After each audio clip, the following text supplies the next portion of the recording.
Hey guys, happy April 1st. No, this isn't an April Fool's joke. This is actually me. And I think it's funny that I got the video on the 1st of April. Just wanted to give you a little tour of our home before I get started with our verse for today. So many of you haven't had a chance to see the cottage, the annex. And so I just wanted to let you look around a little bit. So I'm going to take over here. Oh, wait a second. Here's my little puppies. Come on guys, let's go inside.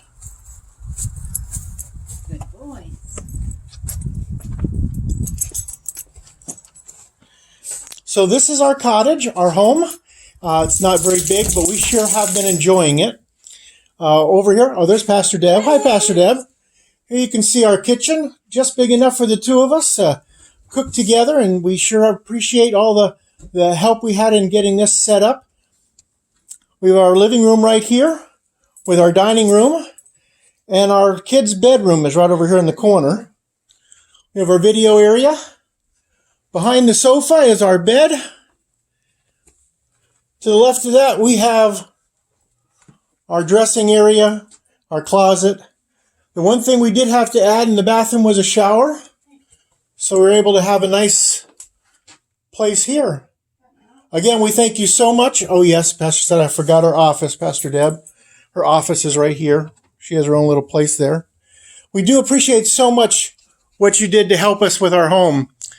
And today for our little devotional, I just wanted to talk to you about my second favorite story. Last week, we had our story in 2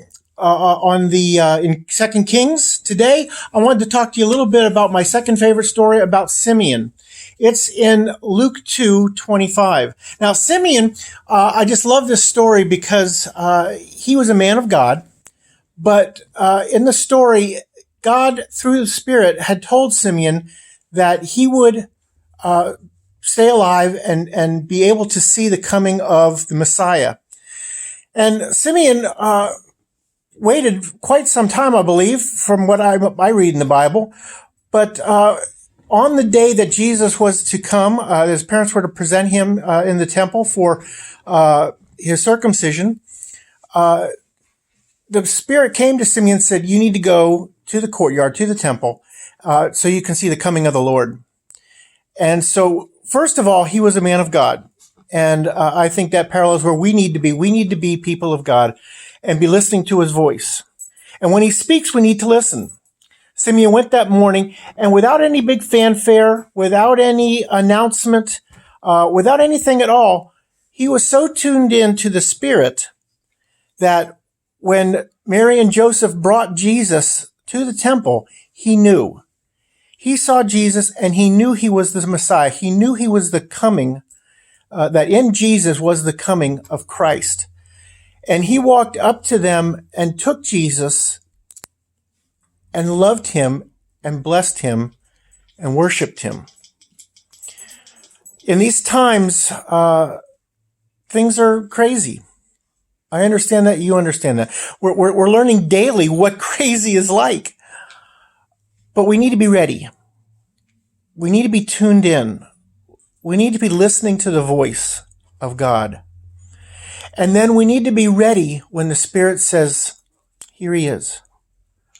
We need to be ready to receive Christ. And when it was all done, Simeon prayed a prayer and said, Lord, thank you for showing me the Christ. Thank you for showing me the Messiah, the coming of Jesus Christ. He was ready at that point to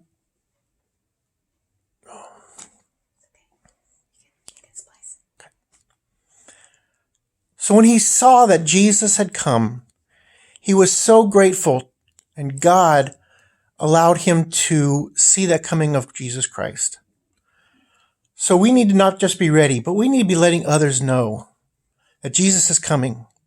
In the midst of this crisis, in the midst of our lives, Jesus is coming. He is here. It's just not going well. You can splice it together in your phone. Just pause it and start again at the wherever the